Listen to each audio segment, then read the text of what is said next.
Good morning, everyone. Today onwards, we are going to talk about MLA Handbook 9th edition. This is the 9th edition, the latest edition of MLA Handbook. What is this MLA? This is Modern Language Association, which is setting or giving universal standards for researchers to uh, have idea about or to depend upon how to you are going to write something, then you're going to type something, you're going to make a research paper of your own. So even though we call this a project at a UG undergraduate level, this is a research paper that you are going to write.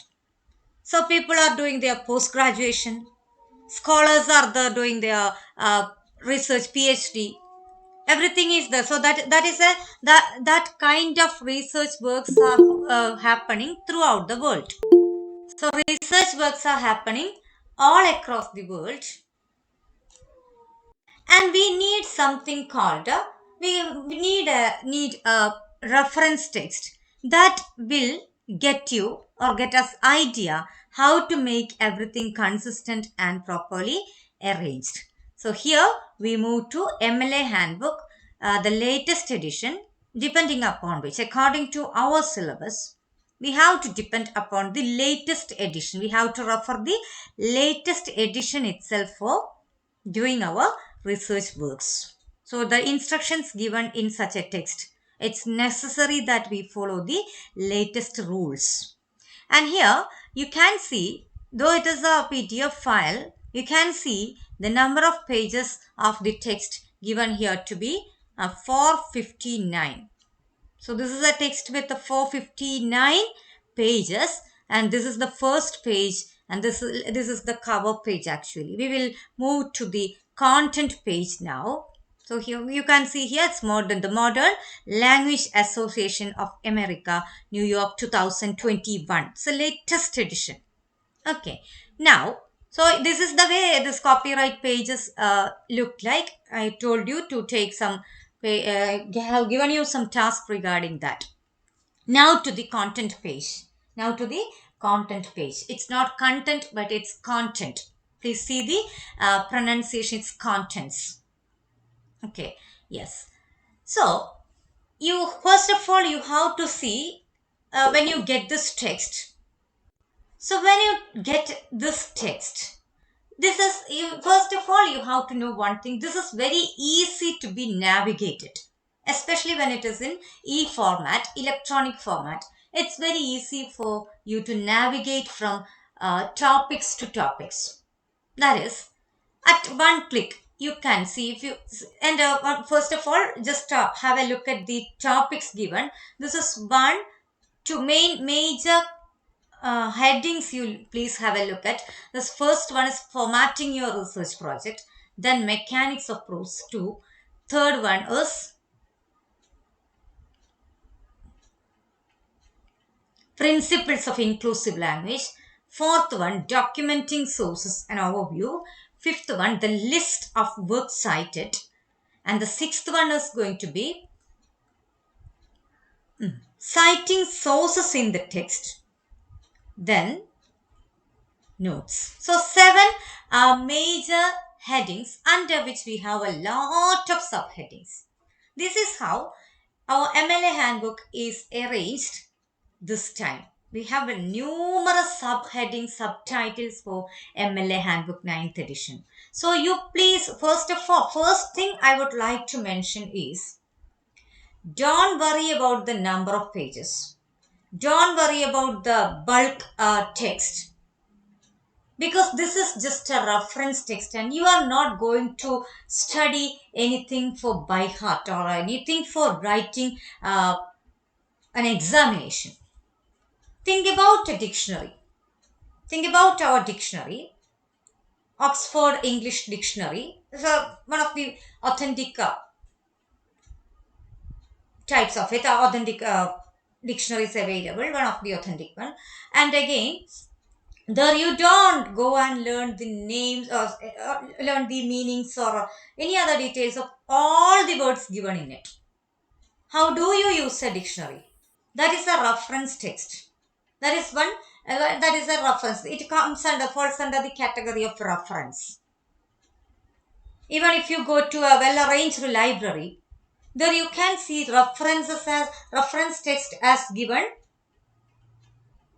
a separate space. Means what? And those texts you cannot actually get issued from any library. If that is following the strict rules of a library system, you cannot get dictionaries or any other reference text for issuing.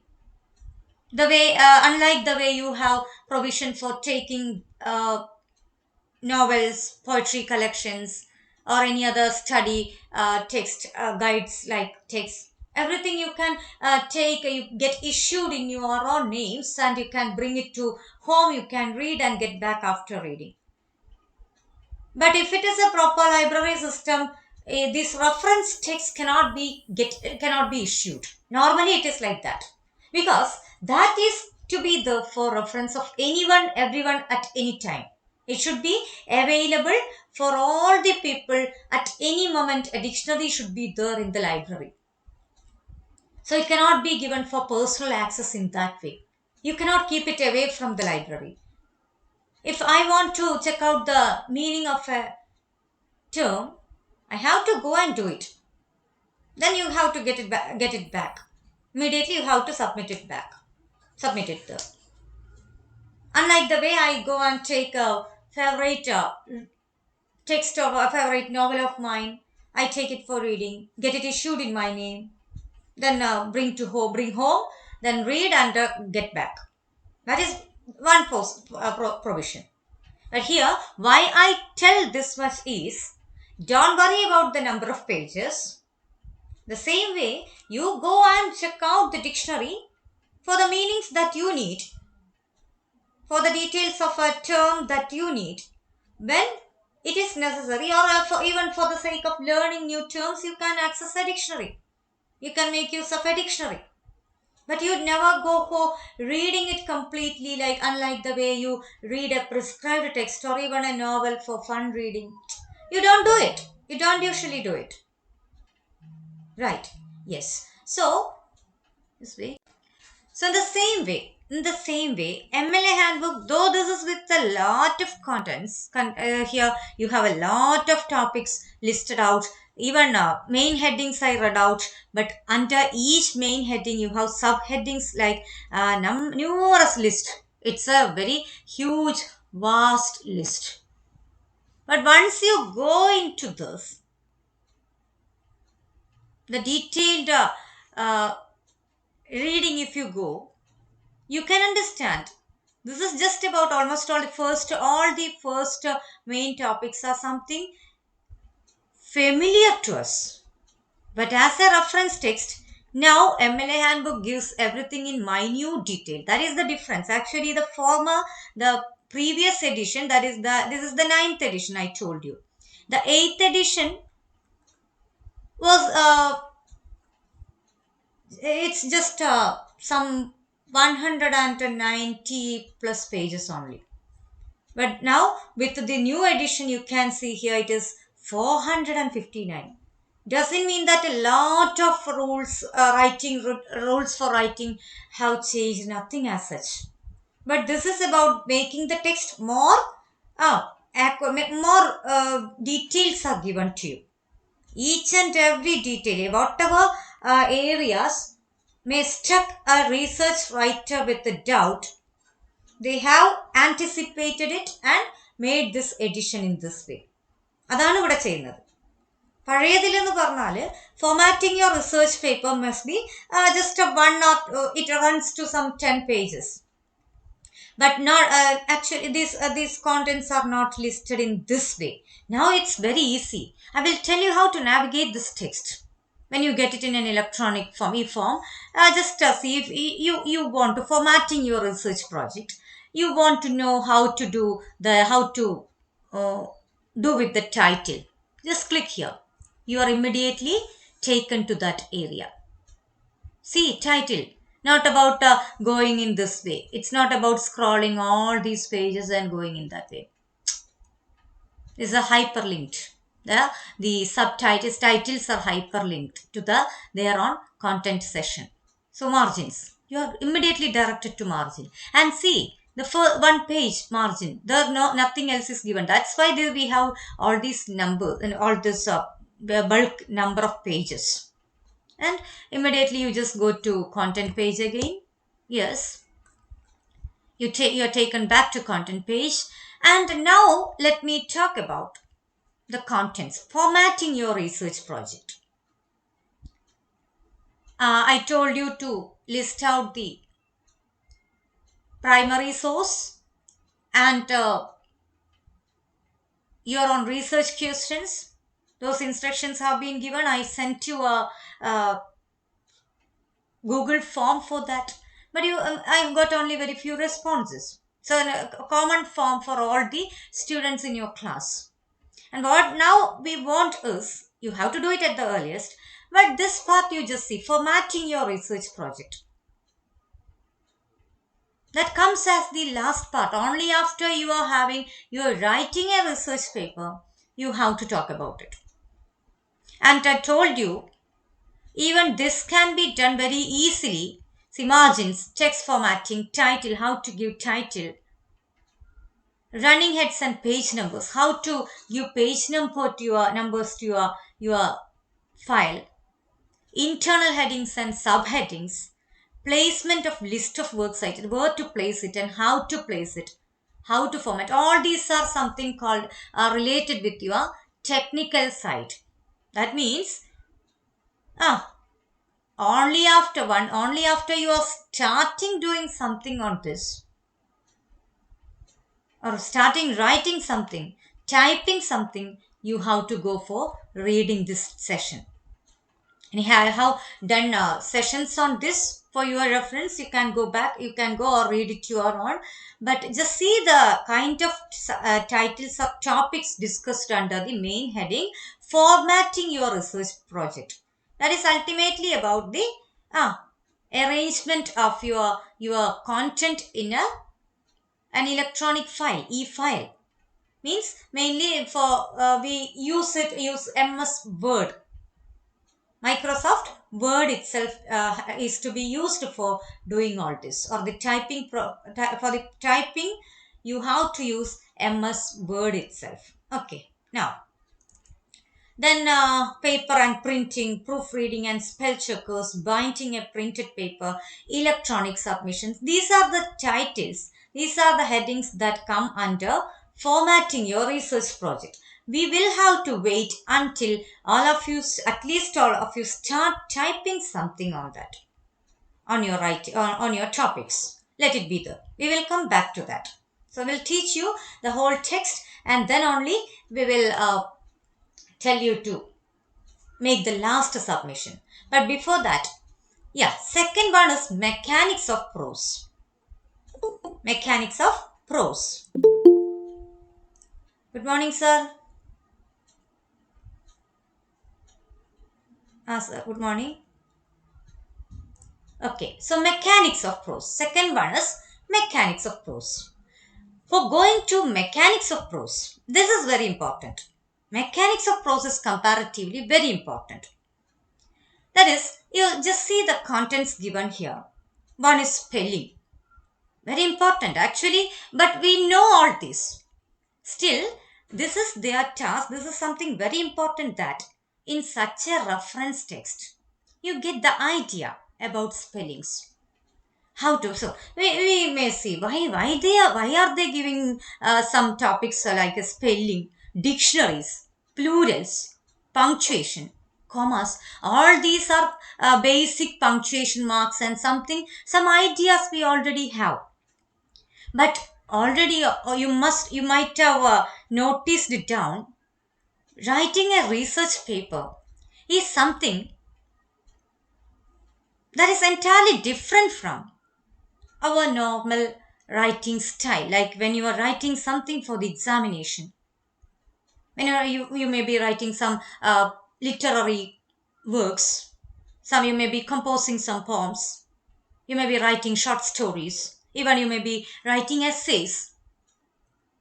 But that writing style is something entirely different from our research paper writing. So each and every minute detail like spelling. Let us just have a look at the spelling. Spelling. Spelling should be consistent in a paper. That's the first idea given here. Should be consistent in a paper. I will get you an example. We are not going to the topic right now, to the content right now. Before discussing all the content page session, we will have to go there. But just think about how to be consistent in a consistent with spelling. COLOUR. COLOR. Which is the right spelling for the term? COLOUR or COLOR?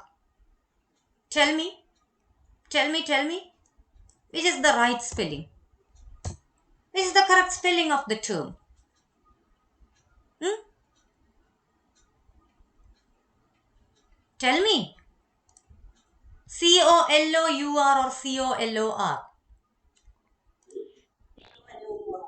Are you sure? COLOUR. You think so? But I think both so. are right actually. Both spellings are right. But one is American English and the other is British English. So actually, we are supposed to follow this RP or British. Normally Indian system follows UK English. So spellings which are approved in UK, United Kingdom English system. That doesn't mean that the other spelling is not right or it's incorrect.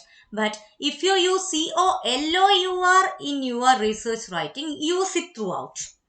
So such details must be may be discussed in under the topic called the spellings. Some other ideas also may be given there. Dictionaries, using that part talks about using a consistent dictionary. Dictionary in a consistent way. One day you refer Oxford Companion, Oxford English Dictionary. Next day you take a Merriam-Webster. You make it consistent throughout the research writing. If you refer one dictionary, it's preferable that you refer that itself. Then it talks about plurals, certain words. So all these are very basic ideas in language.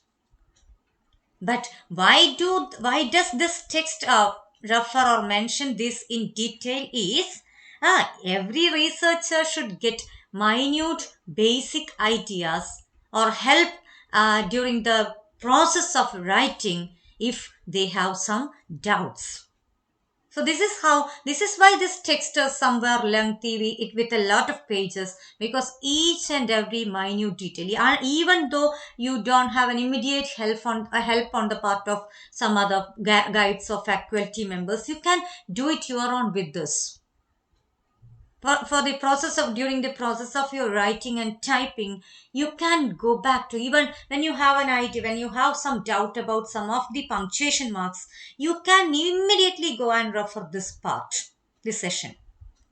Okay, so punctuation, then commas.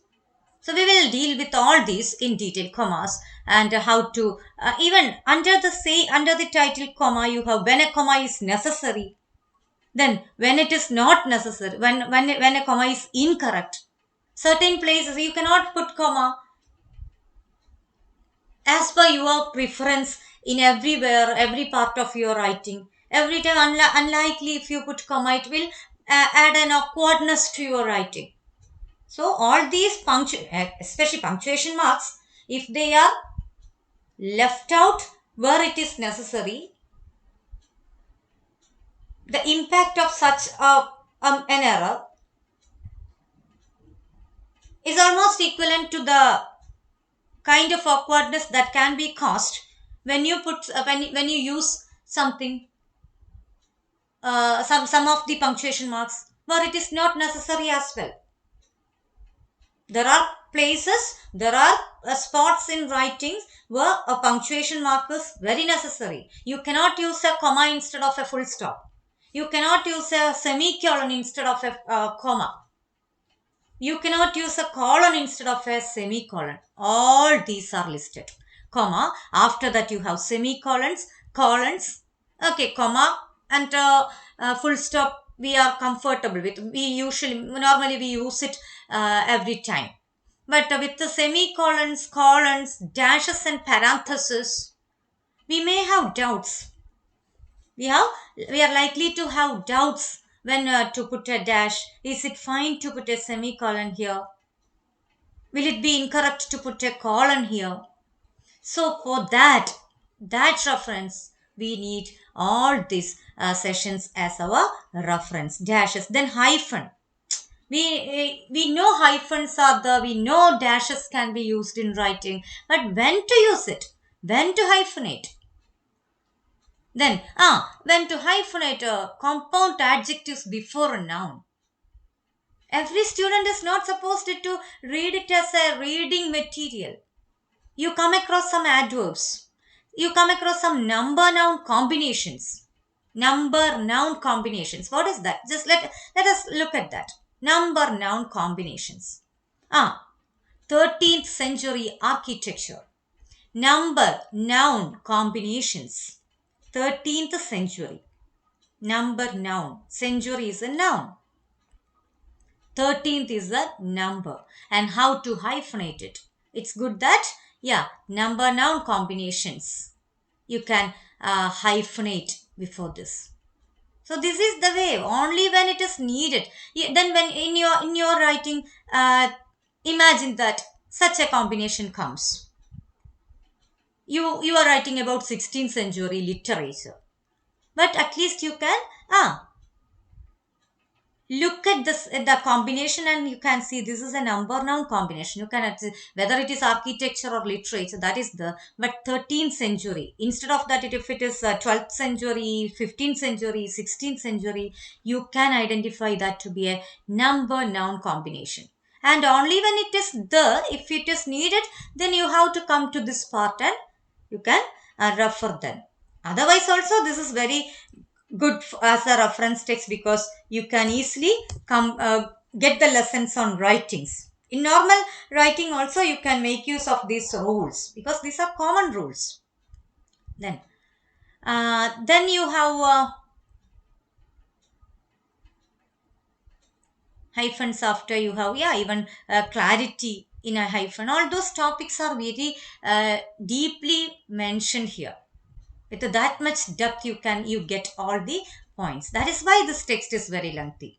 You should not be you should not feel that this is very huge a text, I can't grasp anything. No, it's very simply, the topics are given in a very simplified manner. Okay, with all those examples. That's the another revision here. With every topic discussed is given with one or two examples in the text itself. You don't have to assume something, some imagination is not needed. Every kind of example is given in the text itself. So even under hyphen as a title, you have, then this see the way it is given. Under this main title 1, 1.1, 1.2, 1.3, almost all the main titles or subtitles related to that is given with 1 point. It starts with 1 point. Then, formatting research project. Once those discussions are over with 1.6, you start with a 2. And all the subheadings coming under 2 or mechanics of prose shall be given in this way. 2.1, 2.2, 2.3. So setting apart, see spelling. Dictionaries and plurals are related with the spelling. So 2.2, 2.3, you have an intenting. Then 2.4. Punctuation. So commas or almost all the punctuation marks shall be discussed as subheadings of punctuation. 2.5, 2.6, 2.7, commas. So this is set apart from the main heading, main margin, that's all. But you can easily navigate. So 2 point related, everything is something related with the mechanics of prose, means all those punctuations and writing rules, rules for writing.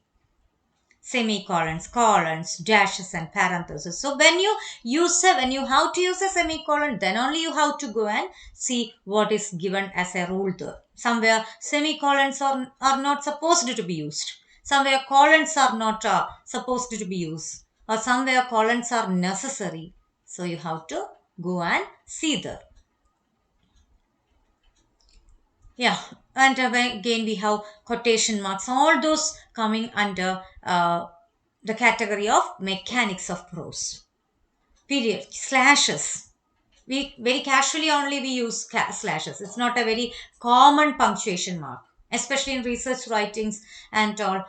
This is not very common, but we have occasions when slashes are to be used. Then you have to go and click this part and see what are the rules for using slashes. Even after a particular punctuation mark, leaving a space before the next word is a rule. Otherwise, if it is in typing, if it is a word, a must word that you are using, it shows that some error is there with some red underlining. And if you right click there, it shows that it gets you the suggestion to make it make leave the space with the tapping the long space bar in the on your laptop, on your computer or system. So that is it. That is the way you have rules. We may think this is something not how all these are very important, but this is the rules for writing, and this is very important. This is very minute. Even think about the way I told you to make your roll numbers adjusted in this way. Think about it. Now, is this what you mean by consistency? 01, 02. Then I told you to leave a space there. And almost all of you did it in that way. Without those people who didn't do, we instructed to do it again. So how? Why do you do that? Why do we spend time for that? See, now almost all your numbers are arranged in that way. After your roll number, you leave a space. Those numbers, the numbers before 10, 1, 2, 3, you have to put it 0, 1, 0, 2, 0, 3. Why? So only then only you have two equivalent two spaces, two numbers spotted in that way. After 10 you have already two numbers together, but the before that this is it. And to make it consistent we arranged it in this way. So that is the way we have to do things. So make it consistent. In writing also you have to maintain this consistency. Then slashes after you will have discussion on periods, question marks, exclamation points. Then italics in prose. Italics in prose. We already practiced this. Whenever we have a text at hand, we tell you, this is of grammatology. The text, name of the text by Derrida. And that is to be given in italics. Whichever text length publication is there, you have to make it in italics itself. So all those titles given in italics means now every one of us know that we all know that that is the name of a text. If something is given in double quotes, think about the solitary reaper. When you write down, or when even if it is in typing, you have to put it in double quotes. Put it in double quotes. That means that is the title of something, but that is not the title of a text length publication. It is the title of a poem or a short story or an essay. All these articles, all the titles you have to put it in double quotes only. So here italics is mainly meant for the names of text length publications. Okay? Yes. Just wait.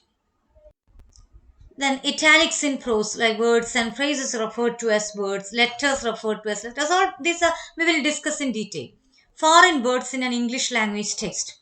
We have to italicize, and if we have to italicize it, which are the rules? Foreign words in an English language text. Sometimes we come across some French terms.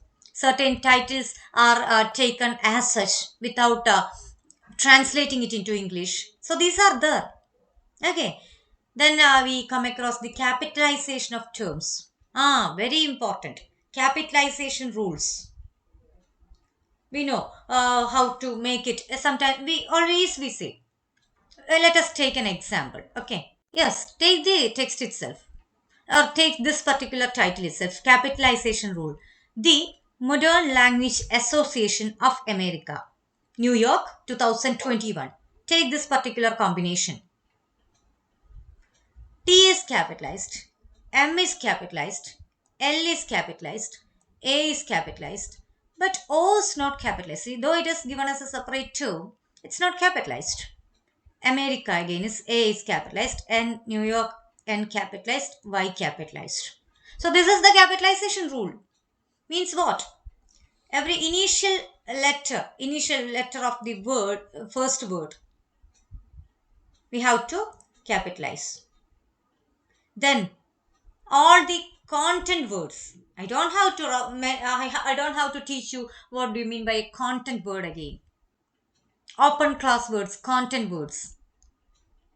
Noun, verbs, adverbs, adjectives. These are content words, main content words. Then you have the other second part like structure words, which determine the structure of a sentence.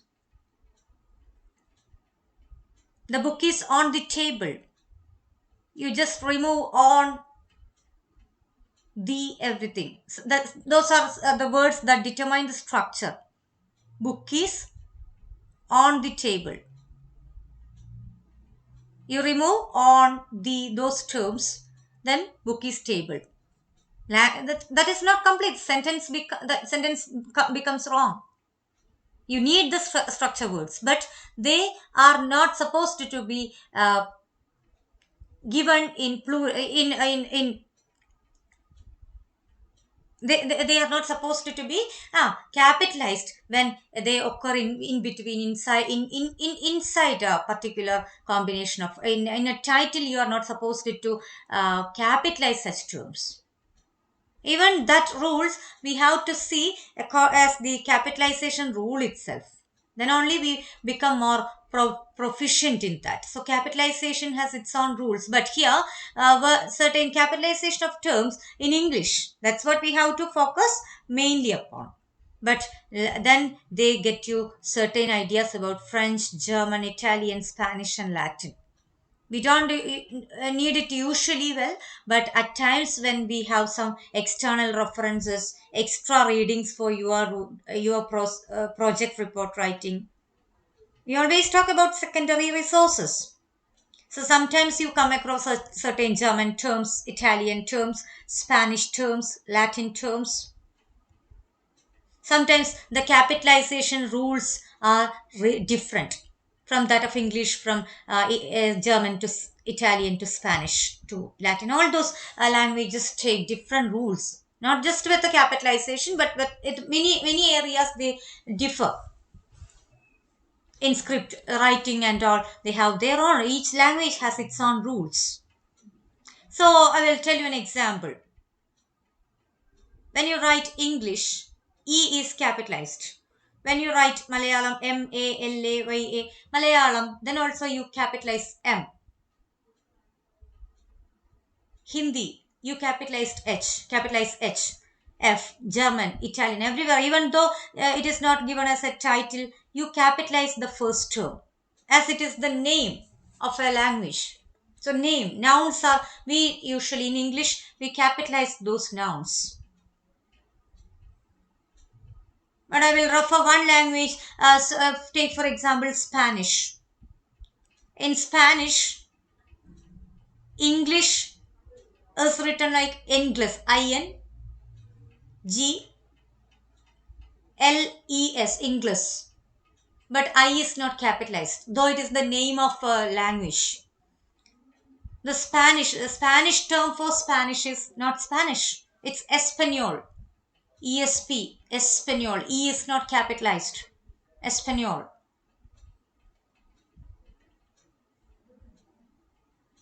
There's a difference like we say Tamil, Tamil. So that is the difference is there in pronunciation, sometimes in spellings and all. Okay, so that is the rule wise difference sometimes in capitalizations, punctuations. Everywhere we can come across different rules for different languages. So we cannot learn all these languages just for the sake of doing our research, or even for the sake of doing research. We want we cannot go and learn the rules of every language, but certain main factors shall be listed out, and you have to refer. If sometimes at least you can identify if it is a foreign term, that this is French. This is main reason is some of our theorists at least are from certain other European countries. All of them are not pure English. They are not immediately from UK only. Okay, so German scholars, their texts, their titles, sometimes we have to take. Sometimes we avail their English titles of their books. Sometimes in our reference text, there may not be a translated version of their text, their own text. So we have to make use of that title, and then we have to know the rules. It's very casual and very rare chance we are discussing. The names of persons in your prose. Next to main subtitle, names of persons in your prose. Then use of personal nouns, personal names, how to use it. Surnames very important when you write down the names of the right authors, the contributors. William Shakespeare. In citation, you have to write down it to be Shakespeare, comma, William. Rules are there. Your first name, your surname, identifying the writer's first name, identifying the writer's surname, making it reversed according to the rules, reversing the names only when it is necessary. It's a very important. Well, so we need all these only when we make the writing. So you have to start writing first. So I remind it always.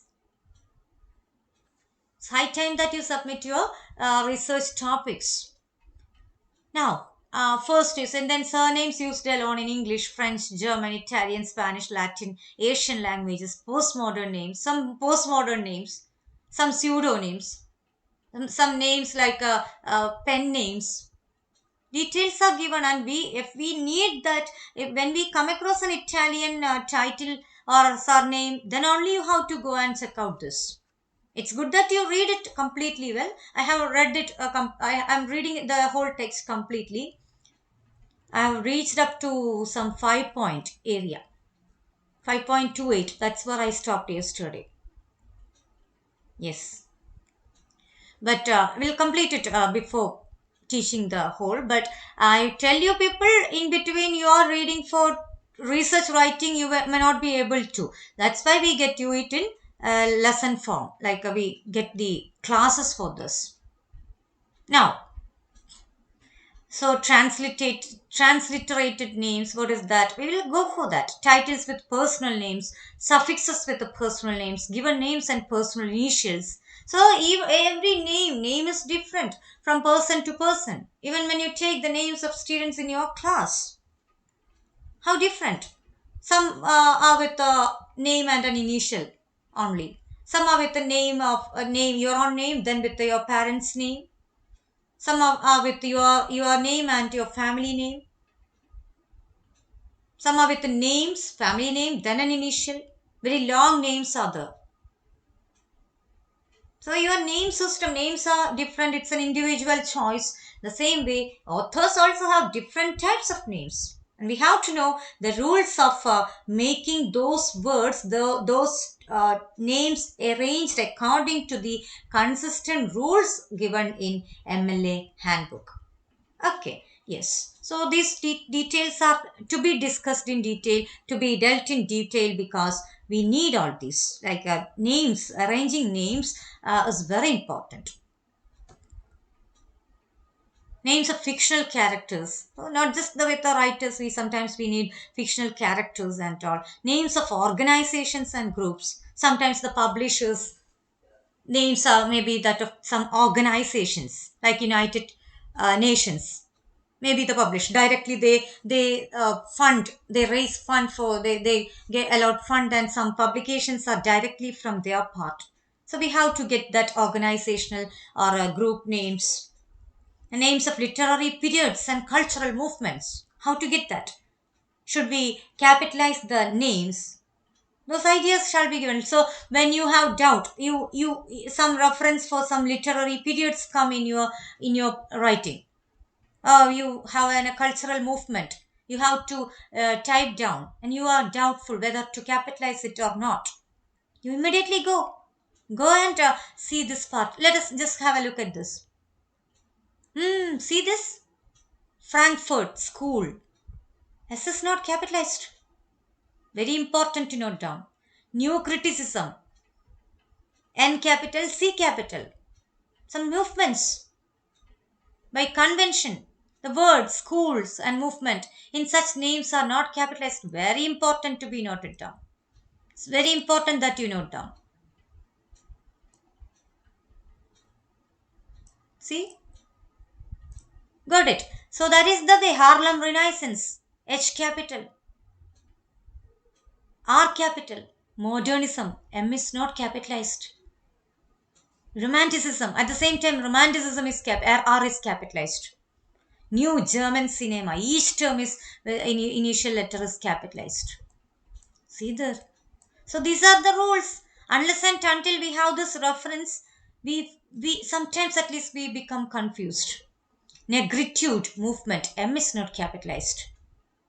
Okay, so this is the way you have to see what to capitalize and what not what to capitalize and which are not to be capitalized. Literary genres and forms. Magic realism.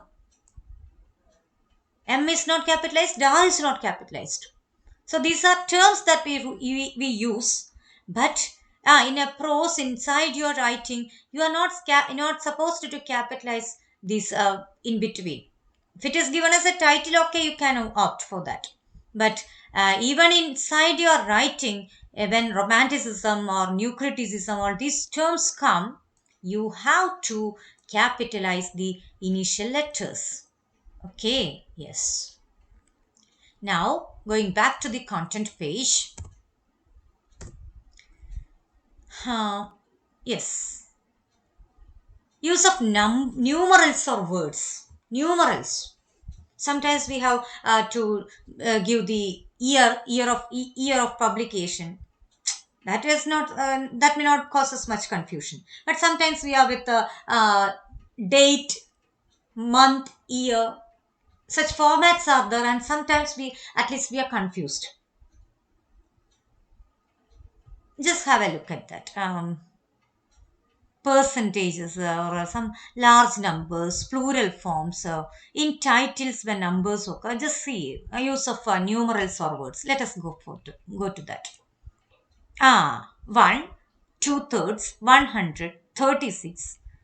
In discussions where few numbers appear, spell out those numbers that can be written in a word or two. So we have the tendency to write down, use the numeral system like a number as such. Instead of 1, it's just a typing 1 or 1. The symbol, the no. 2/3. You can immediately write down. It's not very lengthy. So it's good that you write down in this way, 2000. But think about some 1 crore,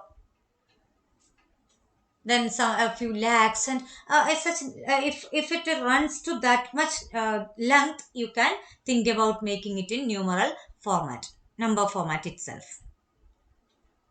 But use numerals when more than 2 words are needed. That's it. More than 2 words are needed. 10,156. You may make it in this way itself then. Okay. Numerals can be used with abbreviations and symbols in the ways shown below.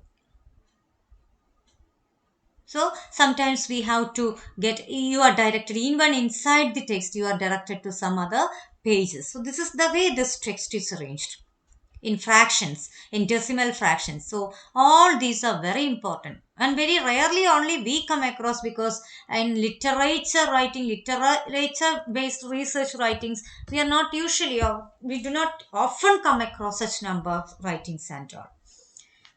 And so commas in numbers, dates and times, very important is going to be dates and times. 5 January 2020. January 5, comma 2020. Day, month, year, style. Day, year, style. Month, day, year, style. Day, month, year, style. Day, month, year. Month, day, year. So instead, if you take the second format, you have to put a comma in between. Otherwise, how will you recognize the numbers? How will you, even with a space, it is likely to cause confusion. On December 10, 1920. You give an example. On December 10, 1920. So it's in works cited list, which is the preferable format. In in-text citation. In-text citation means the text that you write, analysis part and all, which is the preferable format. Sometimes you are not giving the date but the month and year only. Sometimes you are referring even to the seasons and year. So this is according to the situation, you have to see whether which format is to be used. The 80s, decades. The 80s. The 80s in this way. Spell out centuries in lowercase letters. The 20th century. We have to use it. Often we use it. But sometimes we find confusion. We come across confusion how to use it, whether to capitalize. See this, 19th BC, AD 556, AH, BC, AC, CE. All these are some other abbreviations. And when you use it, which are to be capitalized, which are not to be capitalized, all these rules are given here. 5 o'clock, when you mention time and all, 5 o'clock. Half past 10 means 10:10. That's it. Sorry. Half past 10 means 10:30. Sorry. 5 o'clock. Oh, that you see that punctuation there. O'clock to be written in this way itself. You cannot leave that punctuation mark there. Okay. So this is the way number ranges. When you write down the number ranges, this is to be the format. Roman numerals. Sometimes we have to use Roman numerals. Then how to make it? So certain, sometimes even writing down the year, 2000. Then here if you have 03, that means 2003 itself. But 1898, then the next is with another century. You cannot use that, not 01. You have to mark it full, completely. Otherwise, you are confused. You may think 1801, how can it be possible? But 1945 to 89 means 1945 to 1989 itself. Enough. 89 enough. So we have the formats which are approved, and then you can shorten that. So according to the occasion, according to your writing, obviously you need all this, because at least while writing down the introduction, you come across years, numbers, everything. Then you should not be confused. You have to go to this part of the text and you have to refer back. Going back. Then see, now you have the idea. Now you get that this is completely, the first part is completely about mechanics of prose. Second part is completely about mechanics of prose, minute details about the writing style. Inside the text, how to type, how to make capitalization, which are the rules for punctuations. Very detailed way of getting things here. Then the third session is principles of inclusive language. Principles of inclusive language. It's a new additional topic in the new edition. It was not there, but we all know the importance of inclusive language. That is avoiding harsh terms, harsh description for people who are not, or some because of the sidelining, because of the kind of bias in the society. We have the tendency, our language is something part of the power structures. It's a tool of power structures actually, that can avoid people, that can hurt people. We talk about euphemistic expressions. Certain systems by law prevent using certain terms. Now we mention certain terms, certain features in people. Instead of using harsh terms, you can use it in a mild way. And that's what, and again, many other rules will follow with inclusive language, getting representation for everyone. That's what you mean by inclusive language. So here, aims to be respectful to others by treating language, describing individual and group identity with sensitivity. That is it. When you say like people in that way, people in this way, those people will be hurt. So in your research writing, if it is a standard research paper, it should not hold such terms which talk something negative about race or ethnicity, religion, gender, sexual orientation, ability, age. These aged people, think about that. People who may not prefer to be called aged community, those age old people. These are terms you may think like, okay, what's bad about it? But when you refer a group of a set of people using such terms, they are likely to be hurt. Certain terms which talk about race differences, certain terms like, you think about the term untouchable, how nasty it is. How can a human being become untouchable? It's only the society gives such labels. And if you use it in a very authentic way in your research writing, when you are mentioning certain a particular community of people, you use this term, your research writing is invalid. Your research writing is good for nothing there.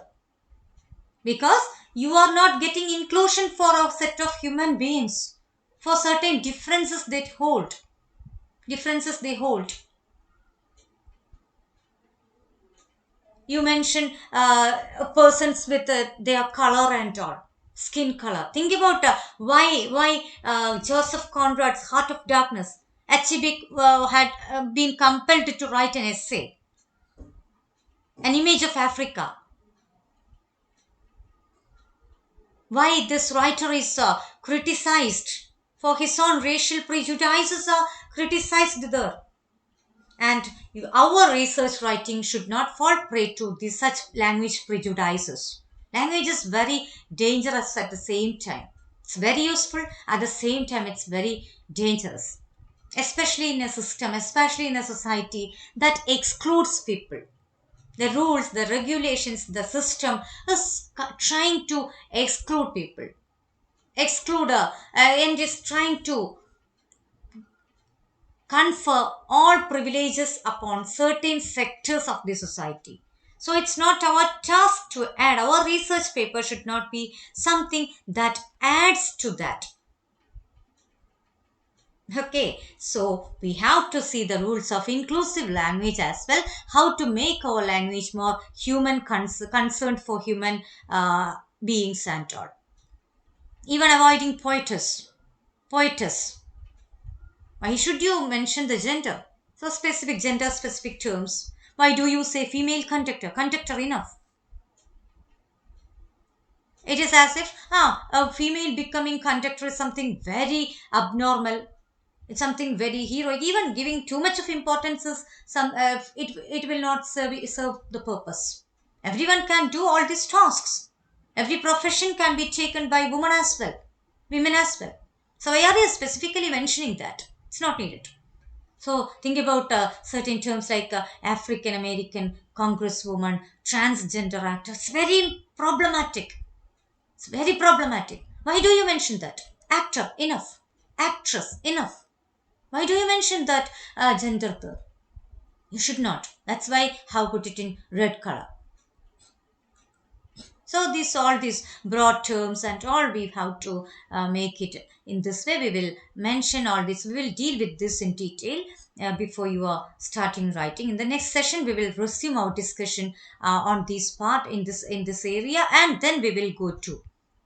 So these are three. Third part itself is divided into some 7 different subchapters. Use dictionary to check for offensive terms. To avoid offensive terms, you have to check out because connotations change over time, shift over time.